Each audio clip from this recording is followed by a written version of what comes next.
अस्सलामुअलैकुम जी दोस्तों, ਤੁਹਾਡਾ ਆਪਣਾ ਲਾਲਾ ਵਕਾਰ।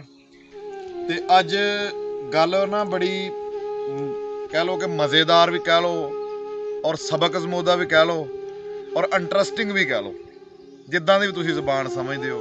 ਔਰ ਇਹ ਸਬਕ ਵਾਲੀ ਗੱਲ ਆ ਦੋਸਤੋ। ਗੱਲ ਮੈਂ ਨਾ ਮੇਰੀ ਪੂਰੀ ਸੁਣਿਆ ਕਰੋ, ਫਿਰ ਤੁਹਾਨੂੰ ਐਂਡ ਤੱਕ ਸੁਣੋਗੇ ਤਾਂ ਤੁਹਾਨੂੰ ਪਤਾ ਚੱਲੇਗਾ ਗੱਲ ਦਾ ਮਕਸਦ ਕੀ ਹੁੰਦਾ ਵਾ। ਇਹ ਗੱਲਾਂ ਇਦਾਂ ਹੀ ਨਹੀਂ ਲੱਭ ਜਾਂਦੀਆਂ, ਬੜੀਆਂ ਯਾਨੀ ਕਿ ਗੱਲ ਨੂੰ ਤਰਾਸ਼ਣਾ ਪੈਂਦਾ, ਲੱਭਣਾ ਪੈਂਦਾ, ਫਿਰ ਤੁਹਾਡੇ ਤੱਕ ਪਹੁੰਚਾਈ ਦੀ ਆ। ਤੇ ਤੁਸੀਂ ਸੁਣੋ ਨਾ, ਫਿਰ ਸਾਡਾ ਮੁੱਲ ਨਾ ਮੁੜਿਆ। ਸਾਡਾ ਮੇਨ ਮਕਸਦ ਤੁਹਾਡੇ ਤੱਕ ਪੈਗਾਮ ਪਹੁੰਚਾਉਣਾ। ਇੱਕ ਸ਼ਹਿਰ ਦੇ ਵਿੱਚ ਇੱਕ ਬਹੁਤ ਬੜਾ ਤਾਜਰ ਸੀ, ਬਿਜ਼ਨਸਮੈਨ, ਕਾਰੋਬਾਰੀ ਬੰਦਾ। ਪੰਜਾਬੀ ਦੀ ਜ਼ਬਾਨ ਨਾ ਕਾਰੋਬਾਰੀ, ਤੇ ਥੋੜਾ ਸਹਿੰਦਾ ਸੀ ਵਾਹ ਭਾਈ। ਉਹ ਜਿਸ ਟਾਈਮ ਉਹਦੀ ਸ਼ਾਦੀ ਹੋ ਗਈ, ਬੀਵੀ ਉਹਦੀ ਜਿਹੜੀ ਉਹ ਬਹੁਤ ਨੇਕ ਸੀ, ਲੇਕਿਨ ਉਹ ਆਪ ਥੋੜਾ ਜਿਆਦਾ ਸੁਭਾਅ ਵੀ ਕੱਬਾ ਸੀ ਤੇ ਮਗਰੂਰ ਬੰਦਾ ਸੀ। ਔਰ ਇਹ ਮੇਰੇ ਮਾਲਕ ਨੂੰ ਮਗਰੂਰੀ ਪਸੰਦ ਨਹੀਂ। ਇੱਕ ਦਿਨ ਇਸੇ ਤਰ੍ਹਾਂ ਹੀ ਉਹ ਦੋਨੇ ਹੀ ਆਪਣੇ ਘਰ ਦੇ ਵਿੱਚ ਮੌਜੂਦ ਸੀ ਤੇ ਬਾਹਰ ਦਰਵਾਜ਼ੇ ਤੇ ਨਾ ਕੁੰਡਾ ਖੜਕਿਆ। ਜਿਸ ਵੇਲੇ ਕੁੰਡਾ ਖੜਕਿਆ ਤੇ ਉਹਦੀ ਬੇਗਮ ਜਿਹੜੀ ਹੈ ਨਾ, ਉਹਨੇ ਵੇਖਿਆ ਬਾਹਰ ਤੇ ਕੋਈ ਬੰਦਾ ਨਾ ਸਦਾ ਲਗਾਈ, ਯਾਨੀ ਕਿ ਮੰਗਣ ਵਾਲਾ ਆਇਆ, ਫਕੀਰ ਜਿਹਨੂੰ ਅਸੀਂ ਲੋਕ ਕਹਿੰਦੇ ਆ।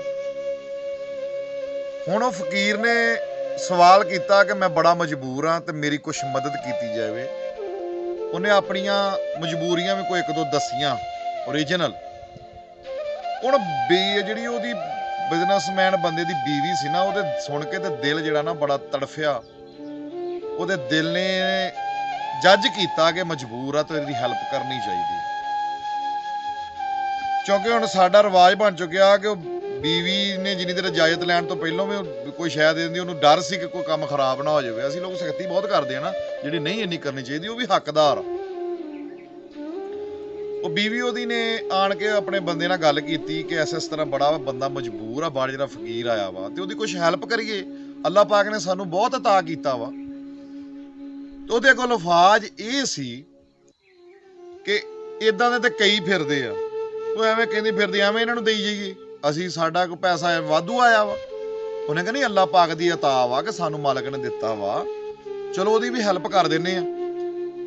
ਉਹਨੇ ਸਰਾਰ ਕੀਤਾ ਤੇ ਉਹਨੇ ਫਿਰ ਅੱਗੋਂ ਉਹਨੂੰ ਇਹ ਜਵਾਬ ਦਿੱਤਾ ਕਿ ਬਸ ਕਰ, ਨਹੀਂ ਕਰਨੀ ਮਦਦ, ਤੈਨੂੰ ਕਹਿ ਤਾ ਨਾ, ਬਹਿ ਜਾ ਆਰਾਮ ਨਾਲ, ਬੋਲਦੇ ਰਹਿਣ ਦੇ, ਇਦਾਂ ਦੇ ਕਈ ਬੋਲਦੇ। ਉਹਨੇ ਨਾ ਹੁਣ ਹਿਸਾਬ ਲਗਾਇਆ ਕਿ ਮੈਂ ਇਹਦੀ ਮਦਦ ਵੀ ਕਰਨੀ ਹੈ, ਲੇਕਿਨ ਮੈਂ ਆਪਣੇ ਪੈਸਿਆਂ ਚੋਂ ਇਹਦੇ ਤੋਂ ਚੋਰੀ ਕਰ ਦੇਣੀ ਹੈ। ਉਹਨੇ ਆਪਣੇ ਹਿਸਾਬ ਨਾਲ ਜਿੰਨੀ ਵੀ ਉਹਦੀ ਮਦਦ ਕੀਤੀ, ਮਦਦ ਕਰ ਦਿੱਤੀ, ਉਹਨੂੰ ਪੈਸੇ ਦੇ ਦਿੱਤੇ ਜਾਂ ਜਿਸ ਤਰ੍ਹਾਂ ਵੀ ਆ।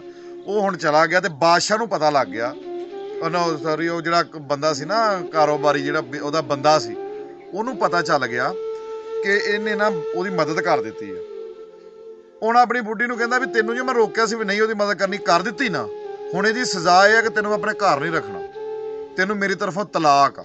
ਉਹਨੇ ਉਹਨੂੰ ਤਲਾਕ ਦੇ ਕੇ ਫਾਰਗ ਕਰ ਦਿੱਤਾ, ਕਿਉਂਕਿ ਮਗਰੂਰ ਬੜਾ ਸੀ ਨਾ ਵੀ ਮੈਂ ਤੇ ਏਡਾ ਵੱਡਾ ਬਿਜ਼ਨਸਮੈਨ, ਮੈਂ ਇਸ ਤਰ੍ਹਾਂ ਉਸ ਤਰ੍ਹਾਂ, ਤੂੰ ਮੇਰੇ ਪੁੱਛੋ ਤੋਂ ਬਗੈਰ ਇਹ ਕਿਉਂ ਕਰ ਦਿੱਤਾ। ਇਦਾਂ ਦੇ ਕਈ ਫਿਰਦੇ, ਯਾਨੀ ਕਿ ਜ਼ੇਨ ਨੂੰ ਆਪਣੇ ਉਹਦਾ ਬੜਾ ਉੱਚਾ ਹੈ, ਜਿਸ ਤਰ੍ਹਾਂ ਸਾਡੇ ਮਾਸ਼ਰੇ 'ਚ ਅਕਸਰ ਹੋ ਜਾਂਦਾ। ਉਹ ਹੁਣ ਆਪਣੇ ਘਰ ਚਲੀ ਗਈ, ਉਹ ਆਪਣੇ ਘਰ ਰਹਿ ਗਿਆ। ਹੁਣ ਉਹਦੇ ਮਾਂ ਪਿਓ ਨੇ ਕਿਹਾ ਕਿ ਬੇਟੀ ਤੇਰੀ ਸ਼ਾਦੀ ਅਸੀਂ ਹੋਰ ਕਰ ਦਿੰਦੇ। ਕਿ ਮੈਂ ਨਹੀਂ ਸ਼ਾਦੀ ਕਰਾਉਣੀ। ਖੈਰ ਮਾਂ ਬਾਪ ਨੇ ਉਹਨੂੰ ਸਮਝਾਇਆ ਕਿ ਬੇਟੀ ਏਡੀ ਲੰਮੀ ਉਮਰ ਆ, ਕਿੱਦਾਂ ਗੁਜ਼ਾਰੇਂਗੇ, ਤੇਰੀ ਸ਼ਾਦੀ ਕਰਨੀ ਹੈ। ਉਹ ਹੁਣ ਉਹਦੇ ਵਾਸਤੇ ਨਾ ਰਿਸ਼ਤਾ ਲੱਭਣ ਚਲੇ ਗਏ। ਹੁਣ ਜਿੱਧਰੋਂ ਵੀ ਰਿਸ਼ਤਾ ਵੇਖਣ ਵਾਲੇ ਆਉਣ, ਪਤਾ ਚੱਲੇ ਕਿ ਇਹ ਦੁਹਾਜੂ ਆ, ਯਾਨੀ ਕਿ ਸ਼ਾਦੀ ਹੋਈ ਸੀ, ਇਹਨੂੰ ਤਲਾਕ ਯਾਫਤਾ ਵਾ, ਇਸ ਵਜ੍ਹਾ ਤੋਂ ਉਹਨੂੰ ਛੱਡ ਜਾਣ। ਨਾ ਕੋਈ ਉਹਦੀ ਸੀਰਤ ਵੇਖੇ, ਨਾ ਉਹਦੀ ਕੋਈ ਸੂਰਤ ਵੇਖੇ, ਯਾਨੀ ਕਿ ਬਹੁਤ ਅੱਛੀ ਸੀ ਨਾ ਵੈਸੇ, ਲੇਕਿਨ ਇਸੇ ਗੱਲ ਤੋਂ ਛੱਡ ਕੇ ਚਲੇ ਜਾਣ। ਇਸੇ ਤਰ੍ਹਾਂ ਹੀ ਨਾ ਉਹ ਕੁੜੀ ਨੇ ਫਿਰ ਆਪਣੇ ਮਾਂ-ਬਾਪ ਨੂੰ ਕਿਹਾ ਕਿ ਮਾਂ ਮੈਂ ਤੁਹਾਨੂੰ ਕਿਹਾ ਸੀ ਨਾ, ਮੈਂ ਰਿਸ਼ਤਾ ਹੁਣ ਨਾ ਮੇਰਾ ਕਰੋ, ਕੋੜਾ ਕੋ ਮੈਨੂੰ ਲੈਣ ਡਿਆ ਵਾ। ਉਹ ਰਿਸ਼ਤੇ ਕਰਾਉਣ ਵਾਲੇ ਵੀ ਕੁਛ ਉਹਨਾਂ ਨੂੰ ਆਪਣਾ ਹੁੰਦਾ ਹੀ ਆ, ਹਰ ਬੰਦੇ ਨੂੰ ਆਪਣੇ ਆਪਣੇ ਕੰਮ ਨਾਲ। ਉਹਨਾਂ ਨੇ ਵੀ ਰਿਸ਼ਤੇ ਦੀ ਤਲਾਸ਼ 'ਚ ਰਹੇ। ਉਹਨਾਂ ਨੂੰ ਇੱਕ ਦਿਨ ਪਤਾ ਚੱਲਿਆ ਕਿ ਸ਼ਹਿਰ ਦੇ ਵਿੱਚ ਨਾ ਕੋਈ ਨਵਾਂ ਬੰਦਾ ਆਇਆ ਵਾ, ਜਿਹਨੇ ਇੱਥੇ ਆਣ ਕੇ ਮਕਸਦ ਕਾਰੋਬਾਰ ਵੀ ਛੇੜਿਆ, ਆਪਣਾ ਘਰ ਸ਼ਹਿਰ ਵੀ ਲਿਆ, ਤੇ ਉਹਨੂੰ ਵਿਆਹ ਦੀ ਵੀ ਉਹਨੇ ਕਰਾਉਣਾ ਵਾ, ਕੁਵਾਰਾ ਹੀ ਆ। ਉਹਨਾਂ ਨਾਲ ਵੀ ਗੱਲਬਾਤ ਕੀਤੀ ਤੇ ਪਤਾ ਚੱਲਿਆ ਹਾਂ ਮੈਂ ਕਰਾਉਣਾ ਵਾ। ਹੁਣ ਉਹ ਕੁੜੀ ਵਾਲਿਆਂ ਦੇ ਘਰ ਆਇਆ, ਆਣ ਕੇ ਕਹਿੰਦਾ ਵੀ ਰਿਸ਼ਤਾ ਮੇਰੇ ਕੋਲ ਇੱਕ ਬੜਾ ਚੰਗਾ ਵਾ, ਤੇ ਚਲੋ ਉਹ ਵੀ ਵੇਖ ਲੈਣ, ਆਪਾਂ ਵੀ ਵੇਖ ਵੂ ਕੇ ਤੇ ਰਿਸ਼ਤਾ ਕਰ ਲਈਏ। ਜਿਸ ਟਾਈਮ ਉਹਨਾਂ ਨੇ ਕਿਹਾ ਵੀ, ਜੇ ਉਹਨੇ ਫੇਰ ਜਵਾਬ ਦਿੱਤਾ, ਉਹਨੇ ਕਹਿੰਦਾ ਉਹ ਸ਼ਹਿਰ 'ਚ ਨਵਾਂ ਹੀ ਆਇਆ, ਉਹਨੂੰ ਨਹੀਂ ਇਸ ਗੱਲ ਦਾ ਪਤਾ। ਲਿਹਾਜ਼ਾ ਜੀ ਗੱਲ ਕਿੱਸਾ ਮੁਕਤਸਰ ਕਰਦਾ, ਉਹਨਾਂ ਦਾ ਰਿਸ਼ਤਾ ਤੈਅ ਹੋ ਗਿਆ, ਉਹਨਾਂ ਦੀ ਸ਼ਾਦੀ ਹੋ ਗਈ।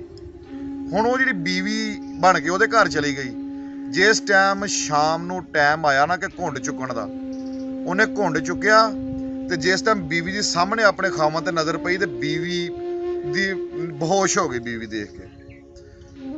ਖੈਰ ਉਹ ਬੜਾ ਪਰੇਸ਼ਾਨ ਹੋਇਆ, ਉਹਨੇ ਉਹ ਜਿਸ ਤਰ੍ਹਾਂ ਵੀ ਛੱਟੇ ਛੁੱਟੇ ਮਾਰੇ ਜਾਂ ਜੋ ਵੀ ਤਰੀਕਾ ਕਰ ਹੋਸ਼ ਚ ਆਈ, ਉਹਨੇ ਕਿਹਾ ਭਲੀਏ ਲੋਕੇ ਮੈਂ ਤੈਨੂੰ ਕੀ ਕਿਹਾ ਵਾ, ਮੈਂ ਤੇ ਕੋਈ ਐਸੀ ਗੱਲ ਨਹੀਂ ਕੀਤੀ, ਤੂੰ ਬੇਹੋਸ਼ ਹੋ ਗਈ। ਉਹਨੇ ਕਿਹਾ ਨਹੀਂ, ਬਸ ਕਿਸੇ ਵਜ੍ਹਾ ਤੋਂ ਕੋਈ ਮਸਲਾ ਬਣਿਆ। ਉਹਨੇ ਕਿਹਾ ਨਹੀਂ ਫਿਰ ਵੀ। ਉਹਨੇ ਕਿਹਾ ਜੀ ਮੈਂ ਜਦੋਂ ਉੱਥੇ ਤੁਹਾਨੂੰ ਤੁਸੀਂ ਇਸ ਤਰ੍ਹਾਂ ਮੈਂ ਫਲਾਣੇ ਦੀ ਬੇਗਮ ਸੀ, ਇਸ ਤਰ੍ਹਾਂ ਤੁਸੀਂ ਸਵਾਲੀ ਬਣ ਕੇ ਸਾਡੇ ਦਰਵਾਜ਼ੇ ਤੇ ਆਏ ਸੀ, ਸਾਰਾ ਕਿੱਸਾ ਉਹਨੂੰ ਸੁਣਾਇਆ। ਉਹਨੇ ਕਿਹਾ ਵੀ ਤੁਸੀਂ ਉਹੀ ਫਕੀਰ ਹੋ? ਉਹਨੇ ਕਿਹਾ ਉਹੀ ਹੀ ਆ, ਲੇਕਿਨ ਮੇਰਾ ਮਾਲਕ ਬਾਦਸ਼ਾਹ ਵਾ, ਉਹ ਚਾਹਵੇ ਤੇ ਫਕੀਰ ਨੂੰ ਕਿਤੇ ਚਾੜ ਦੇਵੇ, ਬਾਦਸ਼ਾਹ ਬਣਾ ਦੇ, ਬਾਦਸ਼ਾਹ ਨੂੰ ਫਕੀਰ ਬਣਾ ਦੇ। ਮੇਰੇ ਮਾਲਕ ਨੇ ਅਤਾ ਕੀਤੀ, ਅੱਜ ਅਲਹਮਦੁਲਿਲਾ ਹਰ ਚੀਜ਼ ਮੇਰੇ ਕੋਲ। ਉਹਨੇ ਕਿਹਾ ਮੈਂ ਇਹ ਚੀਜ਼ ਦੇਖ ਕੇ ਅੱਲਾ ਦੀ ਕੁਦਰਤ ਦੇਖਦੇ ਆਇਆ, ਅੱਲਾ ਪਾਕ ਦੀ ਅਤਾ ਦੇਖਦੇ ਆ, ਮੈਨੂੰ ਨਾ ਇੱਕ ਵਾਰ ਖੁਸ਼ੀ ਵੀ ਨਹੀਂ ਮੇਰੇ ਕੋਲ ਸਾਂਭੀ ਗਈ। ਚਲੋ ਜ਼ਿੰਦਗੀ ਦਾ ਆਗਾਜ਼ ਕੀਤਾ।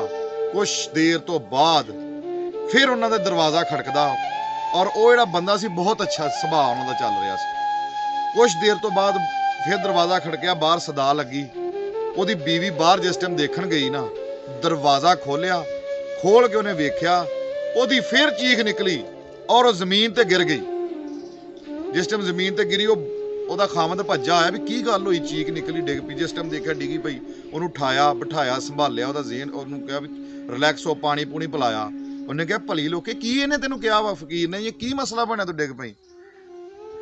ਦੋਸਤੋ ਜਦੋਂ ਉਹਨੇ ਇੱਕ ਗੱਲ ਕੀਤੀ ਨਾ, ਤੁਹਾਨੂੰ ਖੁਦ ਪਤਾ ਚੱਲ ਜਾਏਗਾ ਕਿ ਅੱਲਾ ਦੀ ਜ਼ਾਤ ਪਾਕ ਦੀ ਹਰ ਚੀਜ਼ ਆ।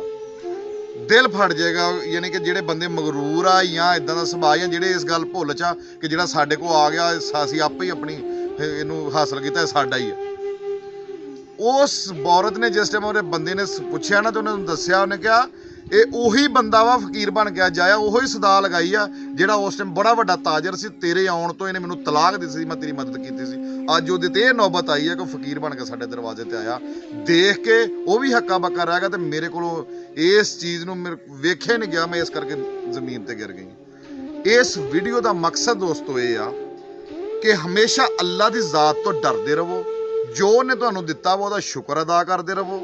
ਔਰ ਦੋਸਤੋ ਦੁਆ ਅੱਲਾ ਦੀ ਜ਼ਾਤ ਪਾਕ ਅੱਗੇ ਕਰੋ ਕਿ ਅੱਲਾ ਦੀ ਜ਼ਾਤ ਪਾਕ ਹਰ ਇੱਕ ਨੂੰ ਆਪਣੀ ਰਹਿਮਤ ਰੱਖੇ, ਹਰ ਇੱਕ ਤੇ ਆਪਣੀ ਪਨਾਹ 'ਚ ਰੱਖੇ, ਔਰ ਕਦੀ ਮਗਰੂਰ ਨਾ ਹੋ। ਵਾਹਦ ਮਗਰੂਰ ਬੰਦਾ ਜਿਹੜਾ ਅੱਲਾ ਪਾਕ ਨੂੰ ਪਸੰਦ ਨਹੀਂ ਹੈ। ਹੋਰ ਵੀ ਬੜੇ ਬੜੇ ਗੁਨਾਹ, ਲੇਕਿਨ ਇਹ ਵੀ ਬੜਾ ਵੱਡਾ ਗੁਨਾਹ ਵਾ ਮਗਰੂਰੀ। ਤੇ ਦੋਸਤੋ ਤੁਹਾਡਾ ਆਪਣਾ ਲਾਲਾ ਵਕਾਰ, ਅਗਰ ਵੀਡੀਓ ਅੱਛੀ ਲੱਗੀ ਆ ਤਾਂ ਮੈਨੂੰ ਕਮੈਂਟ ਸੈਕਸ਼ਨ ਦੇ ਵਿੱਚ ਜ਼ਰੂਰ ਦੱਸਣਾ, ਔਰ ਮੇਰੀ ਵੀਡੀਓ ਨੂੰ ਮੇਰੇ ਚੈਨਲ ਨੂੰ ਸਬਸਕ੍ਰਾਈਬ ਵੀ ਕਰਨਾ, ਮੇਰੀ ਵੀਡੀਓ ਨੂੰ ਲਾਈਕ ਵੀ ਕਰਨਾ। अस्सलाम वालेकुम।